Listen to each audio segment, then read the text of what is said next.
Bismillahirrahmanirrahim. Assalamualaikum warahmatullahi wabarakatuh. Mohon maaf teman-teman sekalian, ini ada gangguan teknis. Jadi sesuai dengan janji kami bahwa setiap minggu kami tetap hadir kepada teman-teman semua ya untuk menyampaikan hal-hal yang memang menjadi isu, menjadi topik yang dibahas oleh di tengah-tengah masyarakat dalam satu minggu terakhir. Saya rasa masalah rapid test ini masih mendominasi pembicaraan ya, bahkan saya melihat bahwa saya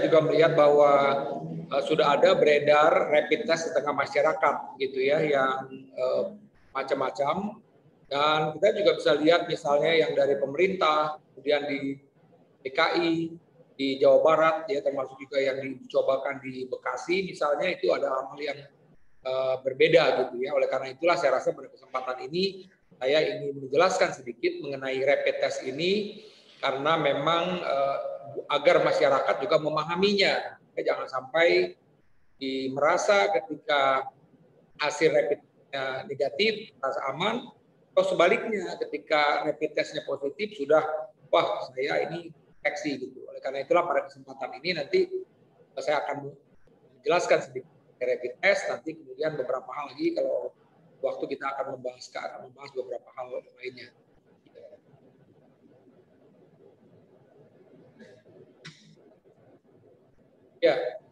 Ya, kita tahu saat ini bahwa memang kondisi di nasional sendiri trennya masih tren yang cukup khawatirkan ya, karena naiknya seperti ini bisa teman-teman lihat ya. Kemudian juga jumlah kasus yang meningkat 100 dan juga begitu juga dengan jumlah kasus yang meninggal.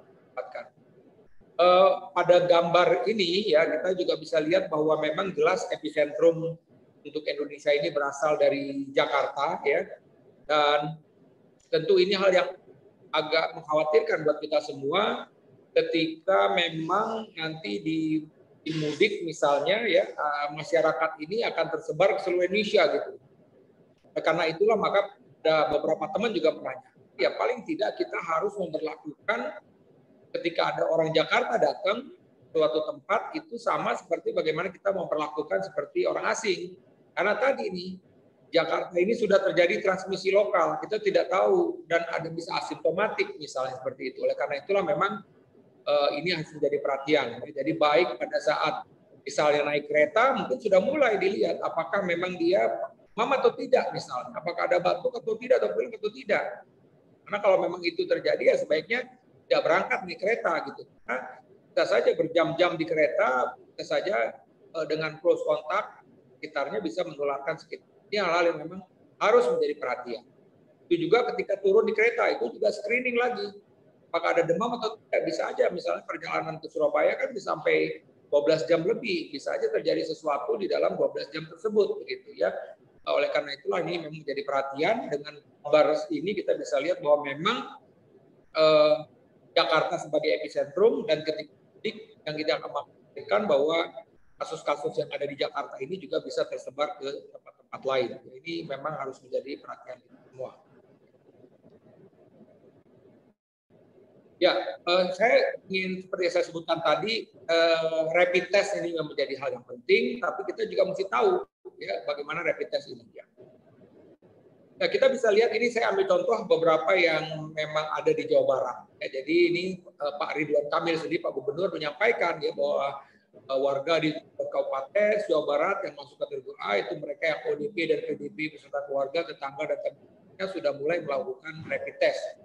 Jadi ini benar penting harus diketahui bahwa rapid test ini diutamakan pada kelompok yang memang ODP, ya kan, berarti memang dia ada demam, ya, atau ada pilek, atau PDP, biasa demam sesak napas misalnya. Kemudian memang ada riwayat kontak ya dengan orang yang suspek atau sudah positif terkonfirmasi dengan COVID-19 ini. Ini yang memang harus menjadi prioritas utama. Di masyarakat umum yang tidak masuk ODP PDP menurut saya bukan menjadi prioritas ya, karena ini yang menjadi prioritas ya.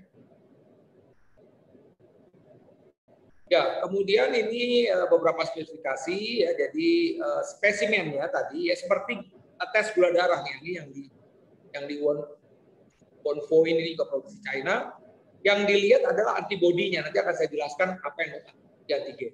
Ya, kemudian sumber sampelnya adalah dari darah. Jadi seperti neteskan darah saja di dalam kitnya itu, dia nanti akan ketahuan apakah dia positif atau dia negatif. Ya, ini yang ada di Jakarta yang 500 di awal. Ini Viva dia COVID-19 ya, rapid test. Ini melihat IgG, IgM. Nah, selalu di dalam kit seperti misalnya Bapak Ibu sekalian, teman-teman sekalian pernah lihat misalnya untuk urin tes pada Milan, ya itu ada kontrol. Ya kalau memang kontrol ada band yang kontrol atau ada garis yang kontrol satu, dia negatif, oke. Tapi kalau dia muncul misalnya garis di band di IgG berarti dia positif IgG, kemudian bandnya itu sampai di IgM, yang nomor kedua IgM saja, atau bandnya itu ada di IgG dan IgM.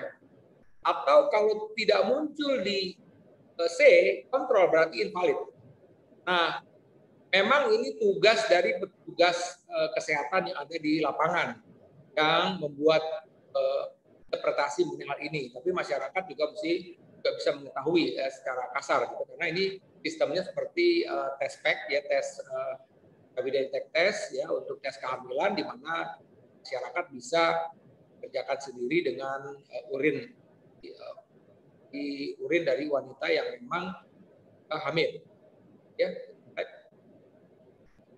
Nah, ini spesifikasi dari Viva Diag ini yang ada 500-an yang ada di Jakarta ini ya, bahwa memang beberapa misalnya pengerjaannya dalam suhu 15-30 derajat, ya, storage-nya juga mesti baik ya.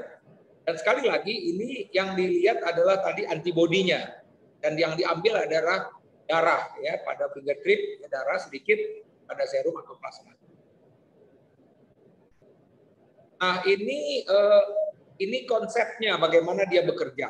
Ketika ambil yang A, kita bisa lihat ya. Jadi sampel darah masuk, kemudian sampel itu kan dia terserap ya kepada garis-garis ini. Jadi kalau memang di dalam darah ini mengandung antibodi, tentu tadi pertama kalau yang kontrol dia akan positif karena itu berarti valid positif. Kemudian berlanjut ini ada line 1, line 2 ya, kontrol, kan nanti kita dilihat sampai interpretasinya tadi. Mana yang menunjukkan dia positif, mana yang negatif. Jadi sistemnya itu lateral flow assay. Jadi dia berjalan, sampel tersebut terserap. Nah, kemudian kalau dia mengandung antibodi, karena ini yang ada di dalam kit tersebut antigen, maka dia akan bereaksi. Yang menghasilkan adanya warna timbul tersebut. Jadi kalau warna itu muncul, berarti memang ada reaksi antigen antibodi. Ya. Nah, ini gambar ini yang memang harus menjadi perhatian, yang harus juga diketahui secara umum ya, bahwa mulai dari gambar ini ya, kita bisa lihat yang biru itu adalah mengenai perjalanan penyakit. Jadi di awal yang kita bilang asimptomatik, plus pada keadaan asimptomatik ini belum terdeteksi ya imunoglobulinnya. Nah, disinilah yang tadi masih mungkin ini ketika dia memang negatif, kalau dia pernah kontak maka dia harus tunggu 2 minggu. Ini alasannya. Kemudian yang akan muncul berikutnya adalah ya ketika dia sudah mulai simptomatik ya, itu adalah IgM. Di awal itu respon ketika ada sesuatu infeksi, maka yang akan muncul adalah imunoglobulin M dulu. Dia akan naik IgM sejalan dengan perjalanan penyakit ya. Jadi perjalanan penyakit itu puncaknya yang biru itu tadi ya. Jadi di dalam keadaan tersebut ketika sudah mulai membaik, maka yang akan muncul kemudian adalah IgG-nya. Ya, jadi IgG-nya akan mulai muncul. Ya, jadi sampai dia turun. Nah, gambar ini ingin menunjukkan kepada kita, jadi ketika pasien itu memang pada saat diperiksa yang tadi itu ternyata IgM-nya masih negatif, IgG-nya masih negatif, tapi sekali lagi kebetulan memang ada riwayat kontak, maka yang tadi ini bisa saja ini pasien ini ternyata sebenarnya positif, tapi masih masuk window period infeksi. Jadi dia masih masuk window period itu, dia sudah mulai ada inkubasi, tapi belum ada gejala. Nah, di masa ini masih negatif, tapi sebenarnya dia masih dalam perjalanan menuju ke situ. Nah, kemudian ketika deteksi IgM-nya sudah muncul, ya ini saya bilang bahwa pasien ini sudah mulai awal terjadinya fase awal infeksi. Jadi sudah mulai fase awal infeksi. Kemudian ketika muncul dua-duanya seperti gambar ini kita bisa lihat IgG-nya muncul, IgM-nya muncul, itu artinya memang pada saat fase aktif. Jadi ketika pasien ini memang dua garisnya ini muncul, IgM itu kita bilang bahwa dia memang dalam fase aktif. Kemudian selanjutnya ketika IgM-nya sudah negatif, kemudian IgG yang positif, ini yang kita bisa bilang bahwa dia ini riwayat. Ya, kemungkinan dia riwayat ya, bahwa dia sudah pernah terinfeksi. Nah, memang kalau bagus kita cocokkan dengan PCR. Ya, karena itulah maka memang perlu pada beberapa kit yang ada ini dilihat sensitivitas dan spesifisitasnya. Jadi dengan kita melihat sensitivitas dan spesifisitasnya, kita bisa lihat ini akurasi dari alat ini bagaimana. Ya. Nah, kemarin juga di dalam pembicaraan dengan Ristek itu ya di dalam diskusi, saya rasa teman-teman media juga diundang untuk konferensi pers di situ ya disebutkan bahwa memang kita berharap ada rapid test lokal yang dikembangkan. Karena rapid test lokal itu maksudnya apa? Bahwa memang itu berasal dari antigen yang memang bisa isolasi dari pasien-pasien yang ada di kita, sehingga memang cocok dengan antibodi yang terbentuk. Ini kira-kira ini yang juga ada alternatif untuk mengembangkan rapid test. Sekali lagi, tools ini memang mudah, bisa dikerjakan di mana-mana, interpretasinya juga tidak terlalu sulit, tapi tentu ketika merekomendasikan atau menyampaikan kepada masyarakat ini mesti seperti ini. Artinya ketika dia negatif, apalagi dia kontak, dia harus tetap 2 minggu. Harus hati-hati. Nah, berikutnya kalau memang ini dua-duanya positif, nah kita bisa bilang dia dalam keadaan aktif. Ketika dia positif IgG, ada kemungkinan dia ini riwayat. Ini hal-hal yang mesti tapi ketika dia positif misalnya, tetap harus dia bisa kita bilang ini mungkin dia masuk dia PDP, tapi kita mesti pastikan bahwa harus konfirmasi dengan molekuler. Nah, dengan pemeriksaan molekuler itu secara langsung bisa dipastikan bahwa di tubuh pasien tersebut memang sudah ada virus. Ya, nah di sisi lain juga ini tadi mengenai rapid. Ya, beberapa teman juga menanyakan saya mengenai faktor kematian. Ya, terus terang saja memang kan kita belum bahwa angka kematian case fatality rate untuk kasus COVID-19 di Indonesia ini termasuk yang tinggi, ya angka kita sampai 8%. Nah, kalau kita lihat kepustakaan yang ada, ya, ini salah satu publish di jurnal Lancet menyebutkan bahwa memang faktor umur menjadi penting. Semakin tinggi usia maka dia semakin beresiko untuk kematian. Kemudian faktor yang kedua adalah faktor pada saat dia diperiksa. Jadi dilihat jumlah trombositnya, fungsi hatinya, tekanan darahnya, tingkat kesadaran, fungsi ginjal. Artinya apa? Pada saat pasien itu datang ke rumah sakit, dokter bisa memprediksi bahwa ini memang prognosisnya agak berat. Kenapa? Ketika diperiksa itu saturasinya udah turun pada saat IGD. Kemudian kita lihat juga trombositnya udah mulai turun. Berarti sudah arah yang kita bilang sepsis. Fungsi hatinya juga meningkat, SGO2, SGPT-nya mungkin sampai 200-300. Tekanan darahnya sudah mulai turun karena dia memang shock, bilang begitu. Kesadarannya sudah mulai sulit diajak bicara misalnya. Fungsi ginjal juga sudah menurun. Jadi dikatakan kalau ini muncul semua dikatakan resiko 10. Kemudian satu lagi pemeriksaan di dimer. Ini adalah faktor-faktor prognosis yang bisa dikerjakan ketika pasien itu datang. Nah, kami juga sebenarnya sudah mengumpulkan data-data yang ada di beberapa rumah sakit. Ini walaupun kami dalam masih proses penulisan manuskripnya, karena ini juga kita akan publikasikan, di mana PI dari penanggung jawab ini adalah Dr. Erlina Burhan. Saya rasa teman-teman sudah tahu ya, karena beliau adalah seorang ahli paru, konsultan infeksi paru, jadi memang paling kompeten di dalam hal ini. Itu kita bisa lihat ada faktor-faktor yang menyebabkan faktor. Dalam diskusi kemarin kita sampaikan bahwa memang pasien ini datang terlambat. Jadi pasien-pasien ini datang terlambat, ya kita tahulah rumah sakit rujukan udah penuh, kemudian di sisi lain juga rumah sakit yang mengirim mungkin dengan kapasitas yang terbatas sehingga harus mengirim. Ya, jadi ini hal-hal yang akhirnya pasien ini datang ke rumah sakit rujukan jadi terlambat. Bisa saja sudah terjadi komplikasi yang saya bilang sudah ada komplikasi gangguan ginjal, gangguan liver, mungkin trombositnya sudah turun pada saat datang ke IGD. Kemudian hal yang lain adalah faktor usia tetap. Oleh karena itulah sekali lagi pada kesempatan ini saya ingatkan buat pasien-pasien atau orang tua yang memang di atas 60 tahun benar-benar mesti stay at home. Karena apa? Karena mereka inilah yang beresiko kalau terinfeksi bisa menyebabkan fatal seperti kematian, berujung pada kematian. Kemudian hal yang lain juga kita identifikasi adalah faktor riwayat penyakit penyerta, ya terutama kencing manis. Ini juga hal yang penting. Ya, jadi kencing manis menjadi hal yang penting. Kemudian beberapa serial case, ya case report dari beberapa kasus kita bisa lihat pasien-pasien yang memang dengan penyakit paru kronis. Jadi memang sudah ada kelainan pada parunya sehingga secara fungsi paru juga tidak baik. Ini juga orang-orang yang memang menjadi risiko tinggi ya untuk terjadinya kematian apabila mengalami infeksi ini. Jadi ini informasi yang penting yang harus diketahui. Ya, jadi ada umur, kemudian multi organ.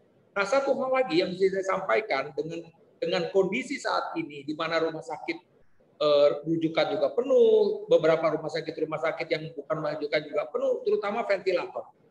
Ventilator itu alat bantu napas menjadi hal yang penting ketika pasien ini mengalami perburukan dari fungsi parunya sehingga mengalami gagal pas yang kita bilang seperti itu, di mana kondisi tersebut tidak memungkinkan dengan kondisi paru yang infeksi dia artinya tanpa alat bantu napas. Disinilah ya artinya memang kita harus benar-benar menjaga agar ventilator kita ini cukup. Ya, jadi memang upaya pemerintah melakukan ya hal-hal di mana memang untuk meningkatkan jumlah ventilator dalam keadaan emergensi seperti ini. Yang menawarkan portable ventilator misalnya, ya silakan. Yang penting memang ini sesuatu hal yang krusial yang dibutuhkan ketika memang pasien-pasien tersebut jatuh dalam keadaan gagal napas, tapi kita tidak punya fasilitas tersebut. Kemudian satu hal lagi adalah seperti disebutkan tadi, termasuk juga yang penelitian yang dipublish di Lancet ini, bahwa gagal ginjal itu menjadi hal yang penting, penurunan fungsi ginjal. Nah, pada kondisi pasien itu memang mengalami penurunan fungsi ginjal, bisa saja dia membutuhkan alat cuci darah. Ya, ada sebenarnya yang baik itu kalau dalam suatu rumah sakit namanya RRT. Ya, jadi alat itu yang bisa melakukan continuous cuci darah ya di portable yang bisa dikerjakan di ICU misalnya. Ini pun juga kita terbatas. Jadi sekali lagi ada beberapa hal yang memang kita sudah diskusikan di antara teman-teman yang memang menangani pasien-pasien ini langsung, yaitu tadi keterlambatan pasien ini masuk ke rumah sakit rujukan. Kemudian juga kondisi pasien sendiri yang tadi dengan penyakit penyerta, kemudian fasilitas tadi, ya, keterbatasan ventilator dan juga alat-alat bantuan lain seperti salah satunya adalah si RRT. Ya, itu hal-hal yang menjadi perhatian dan saya rasa ini tugas kita bersama agar bisa menekan angka kematian ini di kemudian hari. Ya, nah ini untuk informasi saja bahwa saat ini laboratorium mikrobiologi klinik juga laboratorium mikrobiologi FKUI ini merupakan salah satu tempat yang ditunjuk oleh pemerintah ya untuk melaksanakan pemeriksaan molekuler yang saya bilang tadi COVID-19. Jadi ini perlu ya untuk pastian tadi diagnosis, tapi tetap hasil air positif tetap harus dikonfirmasi ke Litbangkes. Dan ini terakhir juga yang menyatakan lagi bahwa laboratorium mikrobiologi klinik Fakultas Kedokteran terlibat untuk proses ini. Nah, terus terang saja saat ini pada kesempatan kami sampaikan memang kami terkendala dengan adanya swab yang Daktron itu ya, untuk melakukan swab, dan juga saat ini untuk Jakarta sendiri kami juga kekurangan ya dalam kapasitas untuk pemeriksaan molekuler ini. Jadi memang ke depan nanti akan melibatkan lab-lab lain, paling tidak untuk pemeriksaan RT-PCR, tapi untuk handling sampel pertama sampai dengan ekstraksi RNA-nya ya itu dilakukan di lab-lab yang memang mempunyai fasilitas BSL 2. Jadi Biosafety Lab 2 itu dikhususkan untuk menangani atau memanage sampel-sampel yang mengandung virus. Karena sekali lagi kita berhadapan dengan sesuatu sampel yang berbahaya, yang artinya kalau kita tidak melakukannya dengan hati-hati, seperti juga laporan di China, ada petugas-petugas laboratorium yang juga tertular dari sampel yang sedang dilakukan pemeriksaan. Jadi oleh karena itulah maka kami memberikan standar bahwa petugas di dalam laboratorium baik yang sedang mengambil swab maupun yang sedang mengerjakan virus itu dengan menggunakan APD lengkap. Karena tadi kita belajar dari teman-teman di negara lain mereport bahwa tugas laboratorium juga ada yang tertular. Selain juga tugas kesehatan, dokter atau perawat yang bahkan juga di tempat-tempat lain juga mengalami fatal sampai kematian. Ya, saya rasa ini hal-hal yang satu hal lagi yang kemarin juga agak ramai di media sosial yaitu mengenai adanya jenazah ya di salah satu suspek dari COVID-19 ini, yang mana oleh pihak keluarga itu bungkusnya itu dibuka lagi di rumah. Nah, kita mesti tahu bahwa memang ketika keluarga kita yang memang diduga atau bahkan sudah terkonfirmasi positif suspek positif ya COVID-19, memang itu mereka apabila akan dimandikan dilakukan di rumah sakit, di mana petugas tetap harus menggunakan APD yang lengkap ya dengan masker N95, kemudian dengan kacamata Google misalnya, dengan topi lengkap semua tertutup semua. Kemudian selesai ya proses pemandian dimasukkan di dalam bungkus di mana bungkusnya ini tertutup rapat dan tidak boleh air keluar dari bungkus tersebut. Jadi benar-benar sesuatu yang memang terlindungi. Nah, ketika sudah dalam posisi seperti ini, maka kecuali untuk kepentingan otopsi misalnya atau hal-hal yang lain, maka tidak boleh dibuka. Karena ketika dibuka pun itu potensi ya untuk tadi bisa saja misalnya percikan-percikan itu keluar ya ketika proses pembukaan itu.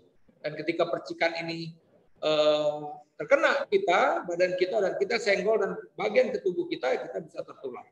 Jadi oleh karena itulah maka ya ini tentu harus pengertian dari masyarakat sekalian bahwa ketika ada keluarga kita yang memang mengalami musibah seperti ini, maka ketika memang sudah terbungkus rapi dari rumah sakit, maka kita tidak perlu buka lagi dan tinggal misalnya ada yang memang akan dibawa ke rumah dulu silakan, ada yang langsung ke kuburan silakan, dan untuk proses penguburannya pun harus berjarak karena bisa saja di dalam proses tersebut ada percikan-percikan dari tubuh jenazah tersebut yang bisa menularkan yang lain. Jadi saya rasa ini 3 hal penting yang ingin saya sampaikan hubungan dengan pertanyaan-pertanyaan dari teman-teman media dalam seminggu terakhir.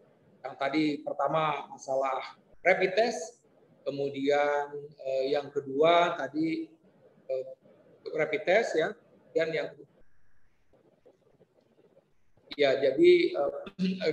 jadi yang masalah faktor risiko kematian, kemudian yang ketiga adalah untuk bagaimana kita menghadapi jenazah ini. Ya saya rasa itu hal-hal yang saya sampaikan. Terima kasih atas perhatian teman-teman semua. Ya saya beberapa hal silakan kalau ada pertanyaan saya coba untuk menjawab pertanyaan tersebut.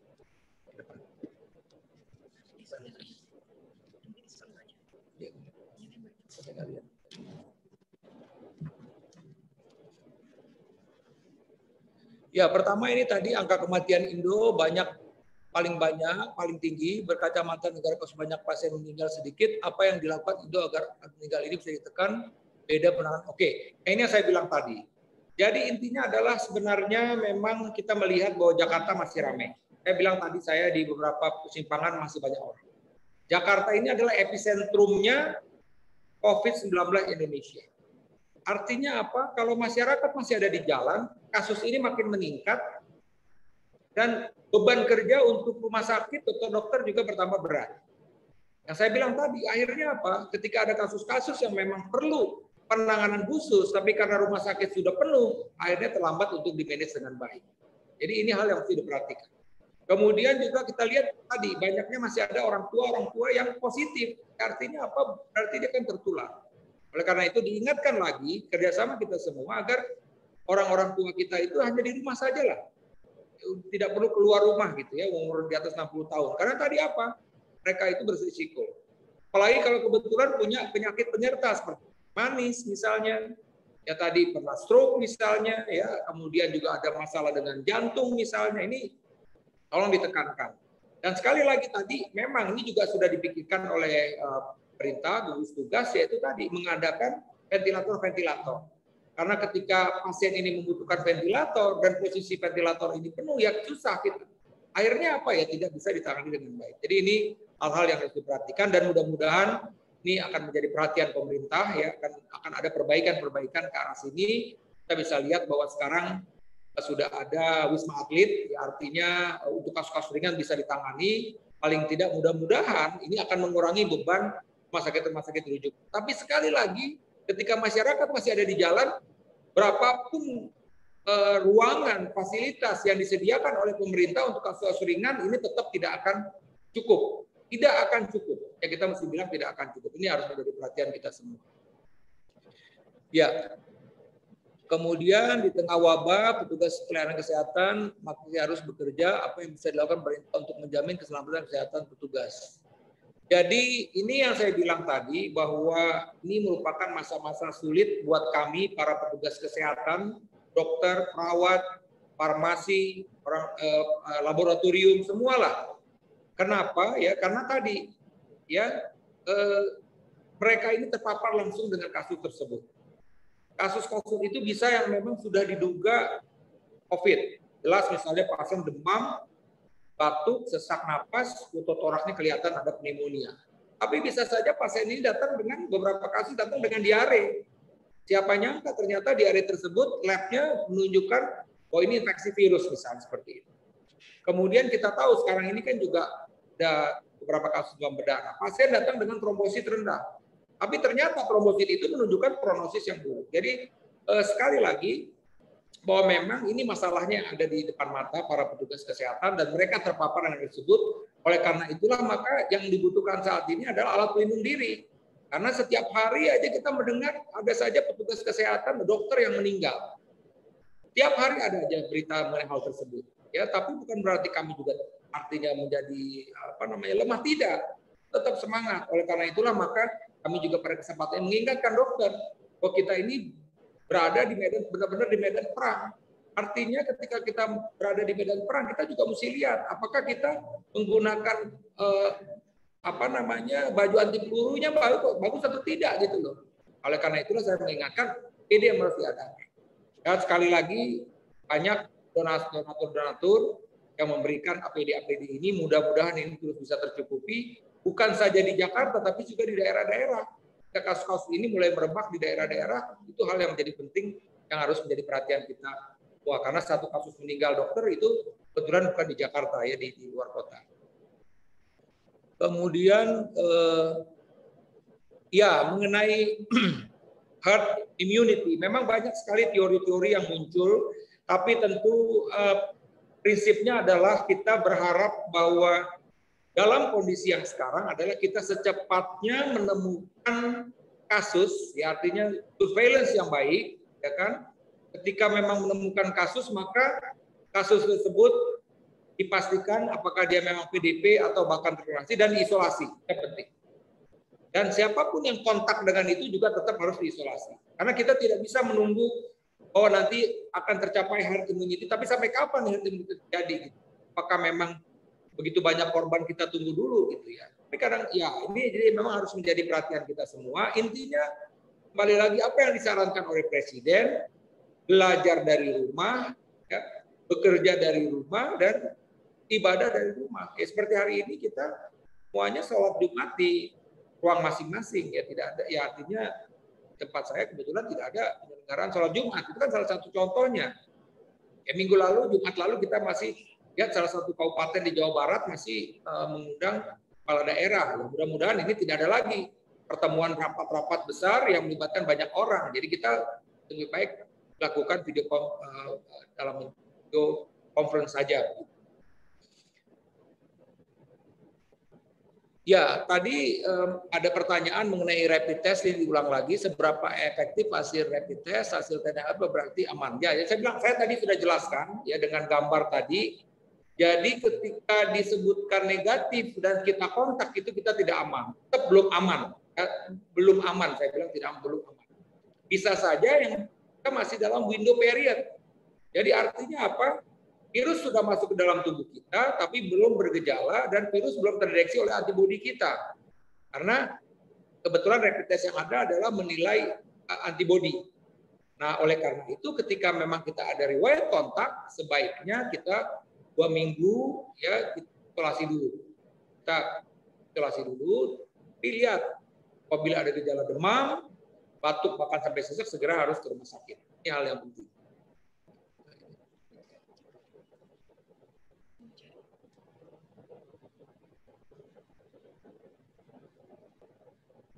Ya, saya mesti bilang, bagaimana yang online itu kita mesti hati-hati yang online tersebut. Pertama kita mesti lihat sensitivitas itu bagaimana. Saya sudah mengecek di website, itu ternyata ada puluhan. Ya, kemarin itu kita detect ada 60-an rapid test yang memang ada di market ini internasional. Ya. Nah, ini yang saya bilang tadi, kita mesti hati-hati. Repotnya begini, ketika kita menggunakan rapid test yang tidak valid, kalau itu kebetulan kita dibilang negatif, ternyata kita positif, ini orang merasa yakin, oh saya negatif. Akhirnya ya dia tidak distancing, dia merasa dia tidak positif, sehingga tidak prevention misalnya, ini yang berbahaya. Tapi sebaliknya, ketika dia positif, juga mesti lihat gejalanya bagaimana gitu.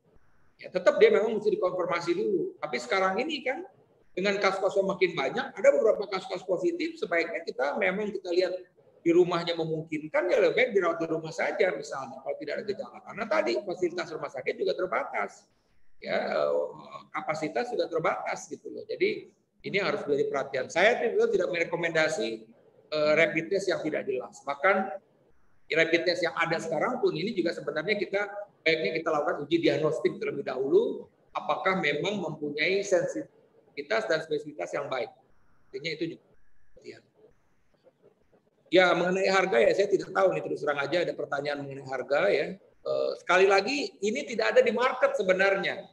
Ya, saya kan juga pemerintah menyampaikan bahwa belum mengizinkan ada satu rapid test yang untuk kepentingan diperjualbelikan. Kalaupun untuk kepentingan tadi government misalnya Pemda DKI, Pemda Jawa Barat sudah beli atau juga dari sumbangan, yang jelas itu tentu tadi mesti dilihat dulu apa ininya gitu ya. Jadi ini menjadi hal yang penting.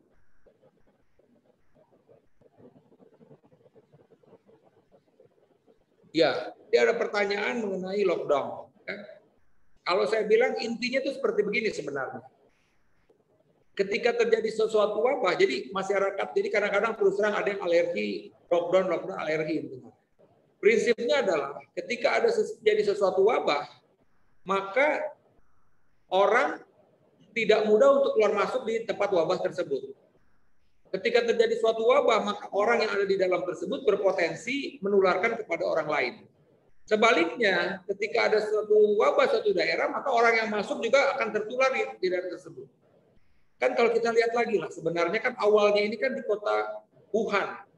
Dan itu pun juga dimulai dari seafood market. Dimulai dari seafood market di situ. Kemudian kasusnya makin banyak. Ketika orang Wuhan ini pulang, kebetulan memang dari Lebaran Tahun Baru China ya, mereka kembali ke kotanya. Ya. Disitulah dia mulai menularkan. Terus orang Wuhan keliling-keliling dunia, itu udah menularkan. Ya saya bilang tadi.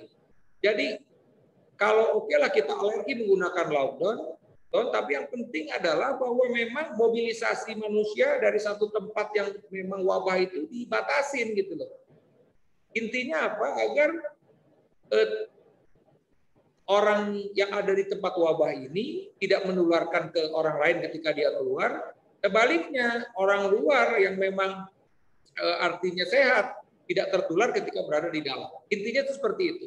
Saya lihat memang beberapa Pemda sudah melakukan lockdown, tapi mesti efektif.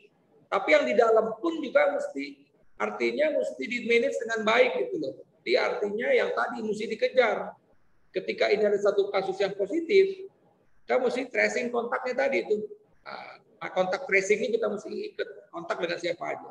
Sehingga kita memutus penularan. Di intinya adalah memutus penularan.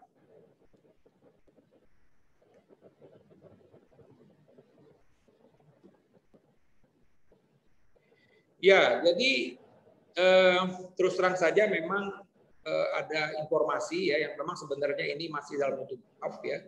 Usulan-usulan, saya rasa kan usulan-usulan ini dari macam-macam. Pak JK sendiri kan juga pernah menyampaikan lockdown ya. Jadi beberapa juga guru besar juga ada yang menyebutkan demikian. Dan saya rasa ini bukan sesuatu hal yang baru ya diskusi mengenai lockdown ini. Tapi sekali lagi intinya adalah bahwa ketika terjadi sesuatu wabah, kembali lagi, maka kita berusaha agar keluar masuk orang itu dibatasi. Itu aja intinya sebenarnya. Apapun lah bentuknya. Ya. Dan orang di dalam juga tidak boleh mobilisasi tinggi. Jadi stay at home itu menjadi sesuatu hashtag yang memang di mana-mana di dunia ini terjadi seperti itu. Pertama, kenapa kok mesti stay at home?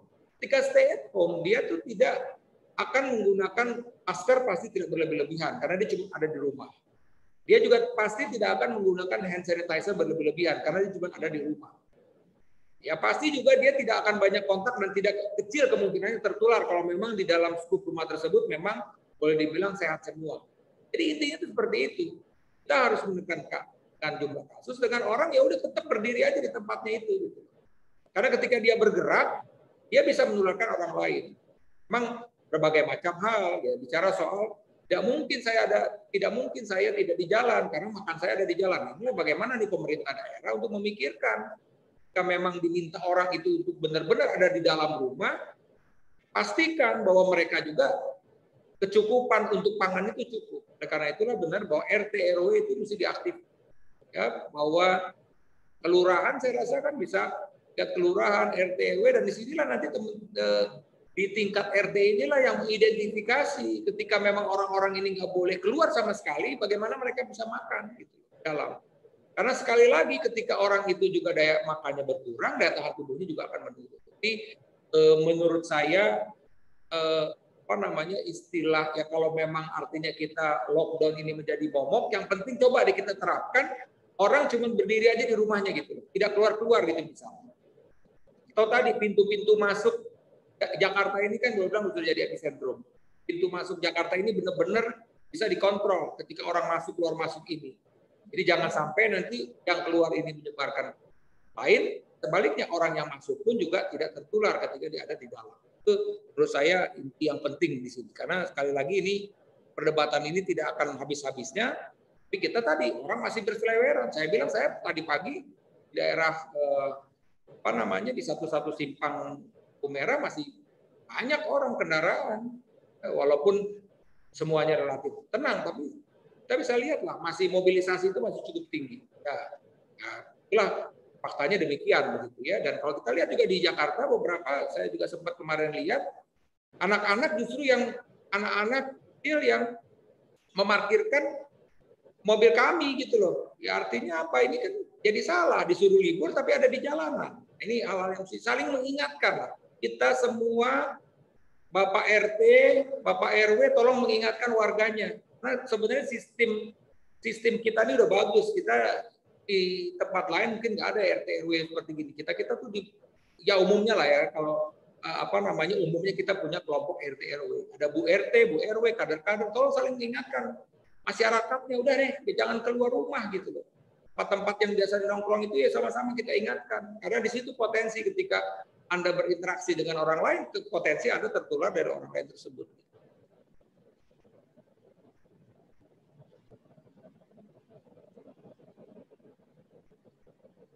Ya, jadi ada pertanyaan juga apakah efektif disinfektan? Saya rasa tergantung juga. Artinya begini, konsisten yang penting. Jadi secara reguler misalnya disinfektan, ya.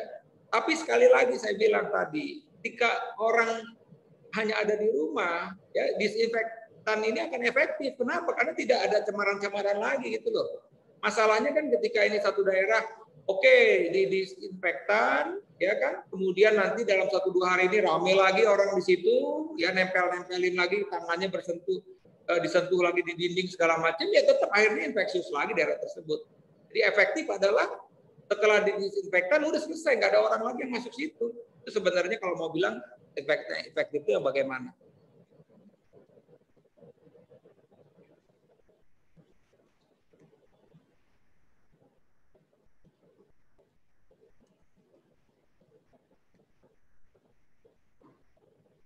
Oke, saya rasa pertanyaan teman-teman sudah saya jawab di sini ya, hubungan dengan pertanyaan tadi. Tapi sekali lagi saya mengharapkan informasi ini bisa bermanfaat pada masyarakat sekalian. Ya. Jadi pesan-pesannya tadi hati-hati dalam menerima tawaran-tawaran rapid test tadi ya, memang kecuali yang memang ofisial dari pemerintah.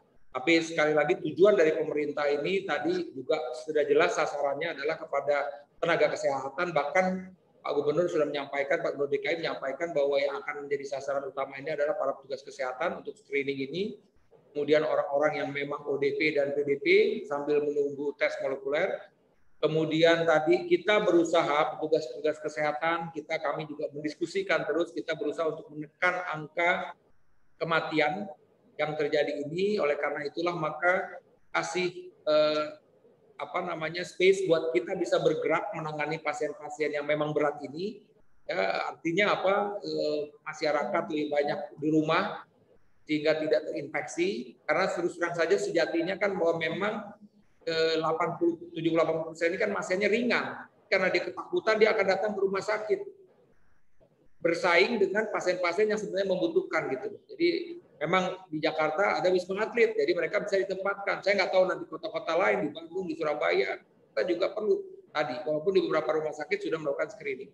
Kemudian masalah jenazah sudah saya sampaikan, jadi kebetulan memang anggota keluarga kita ada yang meninggal, ya sebaiknya memang kita ikuti saja aturannya bahwa tidak boleh dibuka, tidak boleh dibuka.